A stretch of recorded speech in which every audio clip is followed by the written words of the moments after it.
क्या छात्रों की नाराजगी, पेपर लीक और नेताओं के खिलाफ बढ़ती शिकायतें इतनी बड़ी बन गई है कि यूपी में अब टिकट कटने की तैयारियां हो चुकी है।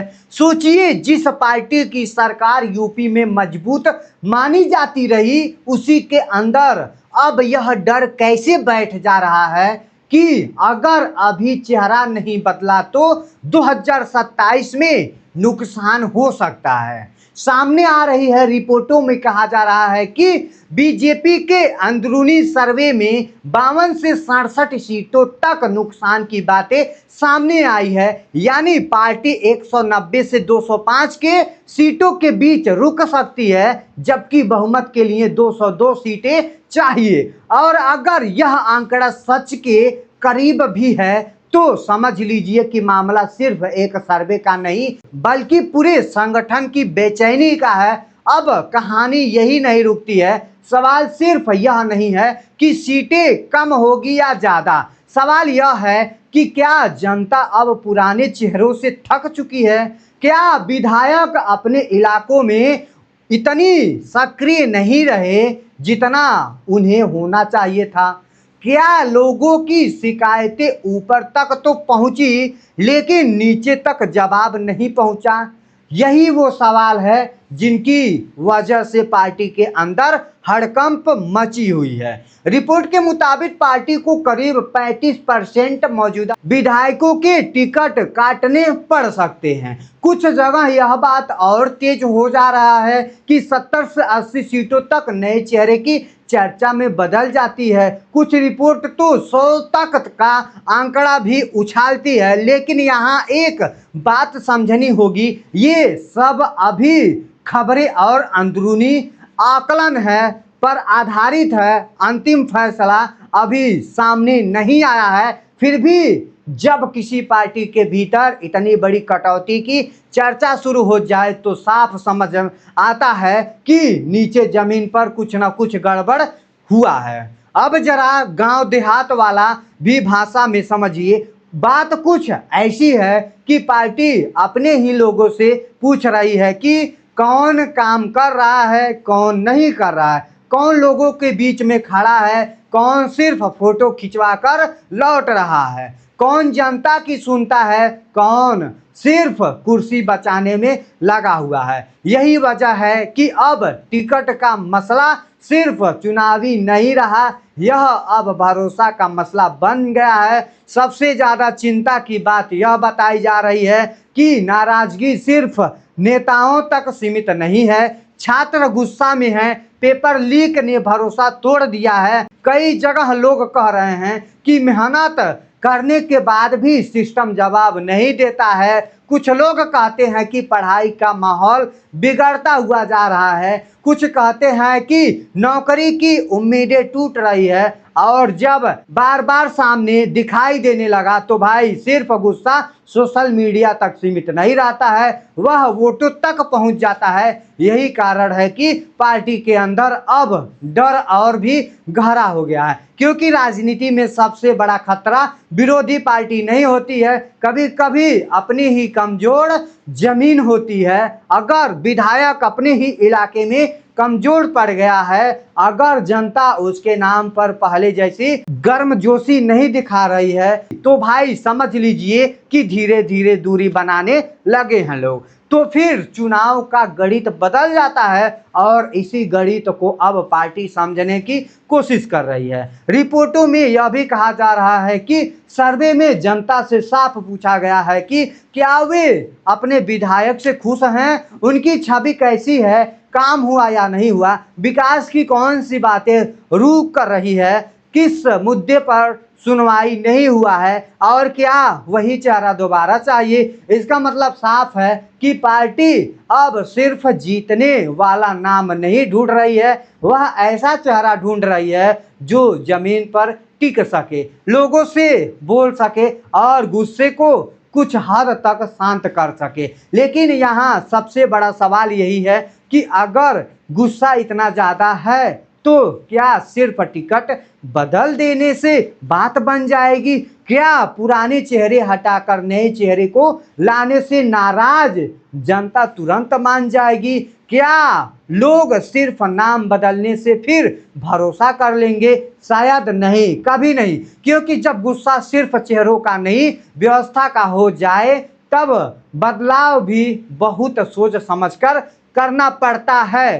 पूर्वांचल को लेकर के भी जो चिंता जताई जा रही है वह भी छोटी बात नहीं है। कहा जा रहा है कि वहाँ नाराजगी ज़्यादा है और जब पूर्वांचल की बात आती है तो पार्टी इसे हल्के में नहीं ले सकती है, क्योंकि यह इलाका हमेशा से राजनीतिक मूड बदलने की ताकत रखता है। अगर यहाँ के लोग एक बार मन बना ले कि अब पुराना तरीका नहीं चलेगा तो कई सीटों पर असर दिख सकता है। यही वजह है कि पार्टी के अंदर इस इलाकों को लेकर के अलग ही बेचैनी बताई जा रही है। अब एक और बात समझिए, राजनीति में नाराजगी हमेशा सीधे नहीं बोलती है।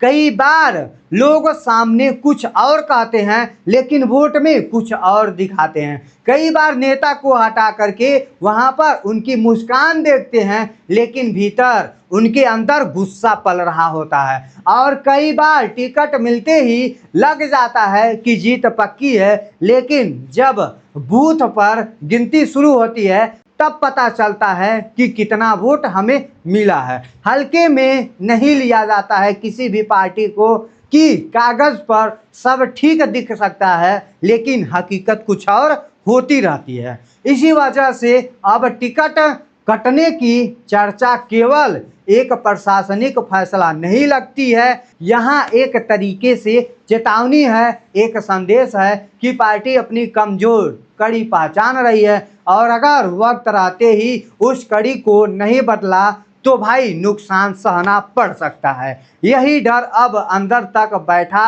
हुआ है। अब सवाल यह भी उठता है कि अगर इतने बड़े पैमाने पर टिकट कटे तो पुराने कार्यकर्ताओं का क्या होगा? जिन लोगों ने सालों तक संगठन के लिए पसीना बहाया है उन्हें क्या होगा? उन्हें क्या लगेगा?